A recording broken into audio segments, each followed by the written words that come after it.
From student 9th standard Marathi. Kavita number 9. उजाड उघडे माळरान. कवयित्री ललिता गादगे.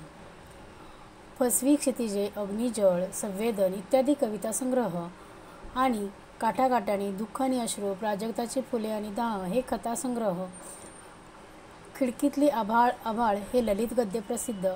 प्रस्तुत कवितेत कवयित्रीने वसंत ऋतूच्या आगमनामुळे सृष्टीच्या निसर्ग सौंदर्यातील बदलांचे मनमोहक वर्णन केले आहे. तर या कवितेमध्ये ललिता गादगे यांनी वसंत ऋतू ज्यावेळेस सुरुवात होते त्यावेळेस सृष्टी स्वागतासाठी कशी प्रसन्न असते किंवा कसं प्रकारचं वातावरण असतं, कशा प्रकारचं निसर्गातलं सौंदर्य असतं याचं वर्णन या कवितेत केलेलं आहे. तर आपण पाहूया. प्रथम आपण कविता वाचूया. स्वागत करण्या वसंत ऋतूचे रंग उधळले दिशा दिशांना, बेरड कोरड इथली सृष्टी घेऊन आली ती नजराना. गर्द पोपटी लेवून वसने मुरडत आली लिंबोनी, जर्द तांबडी कर्णफुले ही घालून सजली नागफणी. लुसलुस पाने अंगोपांगी झुले वडहा दंग होऊनी, दुरंगी चुनरीत उभी ही गाणे ही नटून थटूनी. तर आता आपण याचा अर्थ बघूया. प्रथम पहिलं कडवं. स्वागत करण्या वसंत ऋतूचे रंग उधळले दिशा दिशांना. म्हणजेच वसंत ऋतू म्हणजे स्प्रिंग सीझन.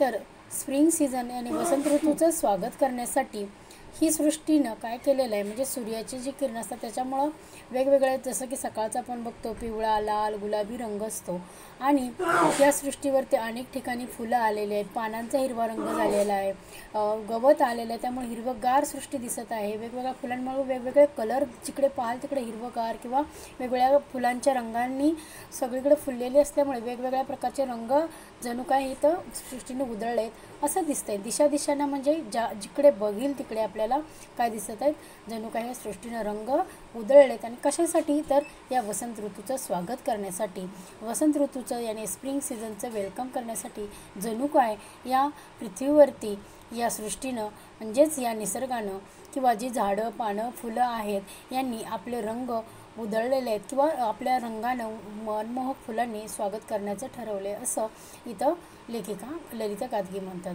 बेरड कोरड इथली सृष्टी घेऊन आली ती नजराना.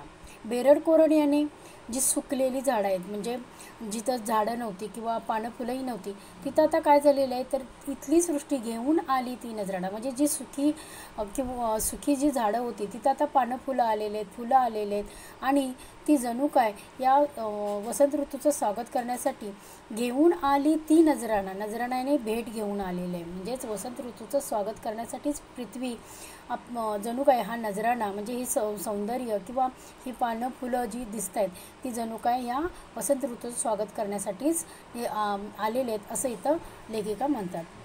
गर्द पोपटी लेवून वसने. गर्द पोपटी, गर्द याने डार्क, पोपटी म्हणजे पॅरोट कलर, लेवून म्हणजे घालून टू वेअर आणि वसने म्हणजे वस्त्र. म्हणजेच ह्या पृथ्वीनं काय केलेलं आहे, तर गर्द पोपटी म्हणजे पॅरोट कलरची किंवा हिरव्या रंगाचं जे गवत असतं ते पृथ्वीवरती जणू काय त्या पृथ्वीनं हिरव्या कलरचे कपडे घातलेले आहेत. आणि मुरडत आली लिंबोनी. म्हणजेच लिंबाचं जे झाड असतं कडुलिंब ते पोपटी रंगाची पानं फुलं म्हणजे ज्यावेळेस त्याची कोवळी पानं असतात ती कशी असतात, तर पोपटी कलरची असतात. आणि म्हणून जणू काय असं वाटतं की त्याने पोपटी रंगाचे वस्त्र घालून लिंबोनी वाऱ्यामुळं मुरडत आहे, म्हणजे लाजत आलेलं आहे किंवा हालत डुलत आहे. जर्द तांबडी कर्णफुले ही घालून सजली नागफणी. आणि जर्द तांबडी कर्णफुले म्हणजे फुलांची नाव आहेत कर्णफुलं आणि नागफणी. आणि वसंत ऋतूचं स्वागत करण्यासाठी कर्णफुलं ही तांबड्या कलरची कर्णफुलं ही डार्क कलरची आहेत आणि तीही या वसंत ऋतूचं स्वागत करण्यासाठी तयार आहेत. आणि नागफणीसुद्धा सजलेले आहे, म्हणजेच नागफणीची फुलंसुद्धा वसंत ऋतूचं स्वागत करण्यासाठी आलेली आहेत. लुसलुस पाने अंगोपांगी झुले वडहा दंग होऊनी. आणि लुसलुस पाणी अंगोपांगी, लुसलुस म्हणजे कोवळी, तर कोवळी पानं जी आहेत ती जी वड असतो, वडाची पाने एकदा गळून गेला तर पुन्हा जेव्हा नवीन पाने येतात ती पानं कशी असतात, लुसलुसीत आणि एकदम नाजूक पानं असतात. म्हणजे नवीन जो पाने येतात झाडाला ती लहान मुलांची कशी बॉडी किंवा लहान मुलांचं कसं अंग एकदम मऊ असतं, नाजूक असतं, तसं ही पानंसुद्धा कशी असतात, नाजूक असतात. झुले वड हा दंग होऊनी, आणि मग त्या वडाला ही पानं अंगोपांगी म्हणजे वडाच्या सर्व फांद्याला, जसं आपल्याला हातपाय असतात तसं झाडांच्या फांद्यानं सगळीकडे काय झालेले आहेत, ही नाजूक पानं आलेले आहेत आणि वड त्या पानांमुळं हलत आहे आणि दंग होऊन या सृष्टीचं किंवा वसंत ऋतूचं स्वागत करण्यासाठी खूप आनंदी झालेला आहे आणि म्हणून तो दंग झालेला असं म्हटलेलं आहे. दुरंगी चुनरीत उभी ही घाणेरी ही नटून थटून, आणि वसंत ऋतूचं स्वागत करण्यासाठी घाणेरीसुद्धा नटून थटून आलेली आहे. घाणेरी म्हणजेच काय, तर एक फुलांचं झाड आहे जे आपण शक्यतो रस्त्याच्या कडेला बघतो, तर त्या छोटे छोटे काटे असतात आणि ग्रीन कलरचे असे त्याला पानं असतात आणि त्याची फुलं जी असतात ती मात्र वरती असतात, डोक्यावरती.